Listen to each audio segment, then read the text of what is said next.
Hello children, let us continue lesson number 8, wind, storms and cyclones of standard 7 science. We were discussing about topic 8.5. Now let us continue with this point. Here it is, how a thunderstorm becomes a cyclone. In previous video I have explained how thunderstorm takes place and how it forms.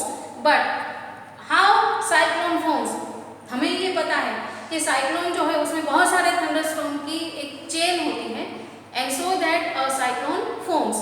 But how it forms, let us look at this. We know that जब cloud formation होता है, आप लोगों ने 6th standard में भी ये पढ़ा है कि क्लाउड फॉर्मेशन जब होता है तो वाटर गेट्स हीट अप. जो वाटर जब हीट अप होता है then it will rise up in the form of water vapour and it carries water droplets with it. So यहीं पे ये सब हमें समझना है.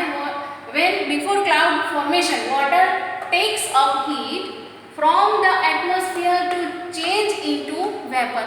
तो जब वेपर बनने के लिए वाटर को कुछ हीट एब्जॉर्ब करनी पड़ती है.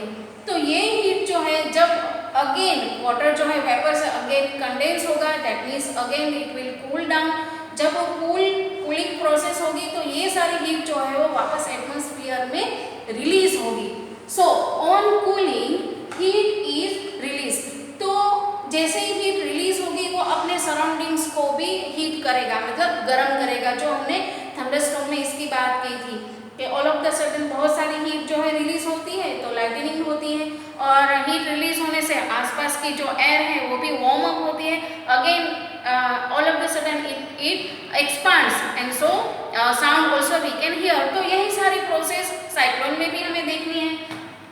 So warm on cooling heat is released and it warms the air around which cause decreased pressure. अब decreased pressure क्यों होगा? क्योंकि एयर जो है वो गर्म होगी, गर्म एयर है वो ऊपर की ओर मूव करेगी. सो दैट जिस एरिया से वो मूव करेगी वहाँ पे लो प्रेशर क्रिएट होगा. और जैसे ही लो प्रेशर क्रिएट होगा, हमें पता है कि कोई भी स्पेस है जहाँ से एयर मूव करेगी तो दूसरी जो हैवी एयर है जो हाई प्रेशर की है वो ऑल ऑफ द सडन इसकी प्लेस लेने के लिए दैट साइड पे रश करेगी. तो यहाँ भी ऐसा ही होगा कि जब थोड़ी एयर जो है वो गर्म होगी, हीट होगी, it will move up and so other high pressure wind will rush to take its place. More air rushes to the center of the storm. The chain of events ends with the formation of a very low pressure system with very high speed winds revolving around it. तो ये सिर्फ एक event नहीं है.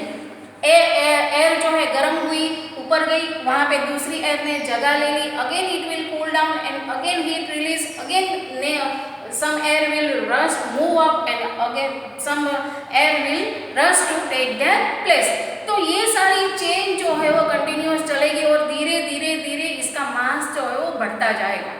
मतलब air अंदर आना, उसमें से क्लाउड फॉर्मेशन होना, ये धीरे धीरे बढ़ता जाएगा और ये एक फॉर्मेशन लेगा एक हैवी थिक क्लाउड का. तो ये सारी जो इवेंट एक साथ जब एक साथ एग्जीक्यूट होती है, जब एक साथ बनती है ये सारे इवेंट्स, तो इसे हम कहेंगे साइक्लोन. सो बट साइक्लोन जो है उसका स्ट्रक्चर कैसा होगा? जनरली मैंने आपको फिगर दिखाई थी. ऐसा एक स्ट्रक्चर है जहाँ पे बीच में एकदम क्लीन एरिया है, लो प्रेशर एरिया, ये तो इसे हम कहेंगे आई ऑफ साइक्लोन.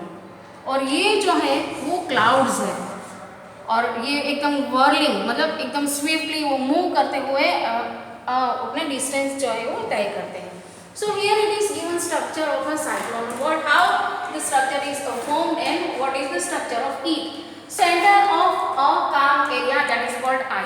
तो जो आसपास में एयर जो है वो एकदम स्पीडीली मूव करती है उसे, उसके बीच का जो एरिया है वो एकदम क्लीन और काम एरिया है, वहाँ पे कुछ होता प्रेशर होता नहीं, and that is called I of the cyclone. A violently rotating mass of air around the I around 10 to 15 kilometre high. तो आई जो है उसके आसपास का जो एकदम स्विफ्टली जो एयर मूव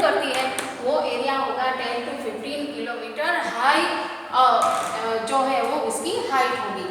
नाउ जो आई है उसका डायमीटर है around, diameter of I around 10 to 30 kilometre, मतलब बीच का जो काम एरिया है वो। लेकिन इस आई के आसपास का जो बड़ा सा क्लाउड फॉर्मेशन है वो कैसा होगा? Around the eye there is a cloud region of about 150 kilometre in size. तो आइस के आसपास का जो एरिया है वो अराउंड 150 किलोमीटर जितना बड़ा एरिया होगा, वो पूरा एरिया जो है वो घूमता हुआ अपना डिस्टेंस तय करेगा। And here in the cyclone, high speed winds are there around 150 to 250 kilometre per hour का उसकी विंड की स्पीड होती है। And also it has thick clouds with heavy rain, तो हेवी रेन भी होगा और थिक क्लाउड्स भी होगा। Now away from this region, मतलब इस रीजन से जैसे ही हम दूर होते हुए जाएंगे the pressure, the wind speed will be decreased. Away from this region, the wind speed gradually decreases.